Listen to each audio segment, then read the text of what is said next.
It's the third edition of the Ghana EU Business Forum. And in studio with me is the EU Ambassador to Ghana, Ishad Razali himself, in the studio. Mr. Ambassador, phone. Hey, one day. You have my phone? That was very good. Welcome to the AM show. Thank you very much. So that was a good introduction, what you did at the second edition of the Ghana EU Business Forum. I remember that was where you launched that 32 million European Union support to vaccine manufacturing and pharma in Ghana. Congratulations. So for the benefit of our audience who are only hearing about this for the first time, what is the EU Ghana Business Forum all about? This is the opportunity to bring together the European business with the Ghanaian business to move forward towards new projects. Basically, one of the priorities of the European Union shared with Ghana is job creation. Each and every year we have 400,000 youth who are seeking access to labor market. You have to create the jobs.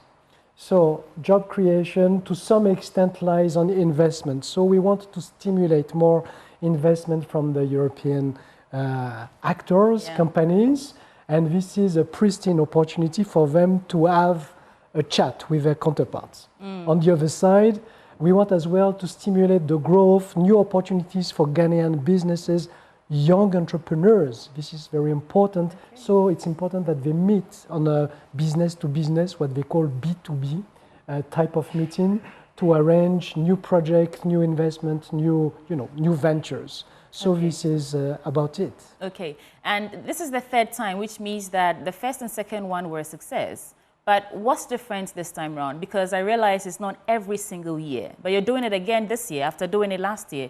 It must have been something that kicked. What's different this time? It's exactly that. It's not a regular rendezvous. We wanted it to organize it once again because it was really successful last year. There were a lot of people who wanted to participate who could not because it was fully booked for once. As we all know, there is a new administration and we are very eager as the European Union to listen to their new, I would say, priorities, to the new adjustment that they want to have in the way Ghana interacts with their international partners, because we want to adjust better as well to fit the new priorities and the new methodology. But Team Europe is one of a kind. We are 27 member states plus the European Union institutions, and we want to bring forward the best offer, the best technological offer, the best financial offer, because we care very much. We don't want to increase indebtedness of our partners, which is very important today, especially in Ghana. And we want to create as well the best solution. So you say, we have an issue in covering fresh water for Tamale and Damongo, for example, which is a true challenge. And we are putting forward 300 million euro worth of investment, plus the technology that can address that, for example. So these are the, I would say, concrete example of why the Team Europe, I would say, approach matters. Okay, and in advancing our bilateral relations, what non-traditional, I know you talked about new, but what non-traditional sectors are you prioritizing this time around under the cooperation? We are very excited to increase our investment in the field of energy, especially green energy. And now you have a Ministry of Energy and Green Transition, which is a very exciting moment because this creates the opportunity to accelerate, I would say, investment in the field of green transition, green energy, solar panel. We have done that already with our German friends last year. We have commissioned already an existing solar powered plant utility in the Upper West. We can do more of that because these are new priorities. We want to accelerate as well our support in the field of agribusiness. Agribusiness means job creation, transformation, industrialization, and support for Ghanaian exports. So in one row, you can accelerate and advance the cause of economic diversification. We want as well to invest more in the connectivity. And you have mentioned pharma. Pharma is not a once-off. We have kick-started with the vaccine facility, which is still under construction, but it's on track. But we want to create and stimulate a whole ecosystem, which will make Ghana a real hub for the continent in terms of vaccine and pharma. Okay, you mentioned agribusiness and energy. How closely are you working with the various ministries in terms of executing or materializing these goals? Are you working closely with the ministries on green transition and energy? Exactly. This is a daily interaction because, you know, depending on the technology, we are working with VRA, we are working with NETCO, GRIDCO, and the ministries, not only one ministry, because in the end you always have energy, finance, and depending on the terrain, local government, for example. So this is my daily. My daily is to meet, interact, listen, understand better what are the needs, what could be the bottlenecks, how we can help, what solution fits better.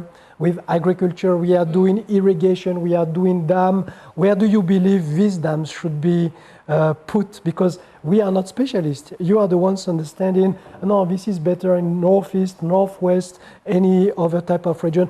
In this area, we want to do wheat, we want to do maize, corn, blah, blah, blah. So this is a permanent interaction. Okay. And this is all part of the EU Global Gateway Strategy to support Ghana's industrialization goals. How far would you say you've come? How much productive are we now in terms of industrialization since we partnered with you? Can you give us some sort of measurement of the progress we are making? 3 years ago, just after I took office, to be fair, the concept of Global Gateway was very difficult to communicate because there were no concrete elements to show. 3 years down the line, we have aligned a number of concrete achievement and realization and, you know, advancement in terms of connectivity, in terms of transformation. It's much easier to communicate. When you visit the works of the vaccine facility, you understand what it is about. The vaccine will be produced here. It will be transformed here. It will be shipped from there. And you can understand that it's covering cattle, kids, people, etc., etc. And you understand that it will be able to support, you know, human development index at the level of a continent. We are speaking about energy. You understand how it looks like. You say, wow, it's massive. And you say, this facility covers the needs of electricity of 50,000 households. This is what we have delivered last year, for example. Okay. So we can do much more. We can do much more. So there is something to show. Exactly. And it makes it easier to communicate. I like that. So let's talk about the Ghana EU Business Forum. When is it happening? And you mentioned in the beginning that last year some people wanted to join, but it was overbooked or fully booked. Are you still open? Are you still receiving people who want to come? Yes. Everyone is welcome. I fear the success is already there. So there's a lot of people who have subscribed already. You can join us and you can check for inscription through our Facebook website. It's very simple. The European Union in Ghana. Okay. European Union in Ghana. Across all social media platforms. Yes, European Union in Ghana. And this is the best way to join us, to check if there's still room, room available for you. If not, because it's not limited to Accra. You know, you are in Kumasi, you are in Tamale, you are in Takoradi, elsewhere. You are welcome to join and connect and follow and contribute live as well. It's very important, very important. So dates and time? Dates are the 20th and 21st of May. It's next week. Okay. And we are very eager and happy to welcome all of you to join us in this celebration of shared commitment for more trade, more industrialization, more job, more technology. Very simple. Thank you so much for all that you do. If there's something we've left out or if there's a message you want to give us as we wrap up, this will be the time to do that. No. Economic transformation, trade, job creation is one key pillar of the EU-Ghana partnership. And we have celebrated recently the overall Ghana-EU partnership forged around economic development, security, and most importantly, investment in the youth. Young entrepreneurs are talented. We are proud of working with them. You should be proud of having such a beautiful and talented crowd out there, and we want to support them.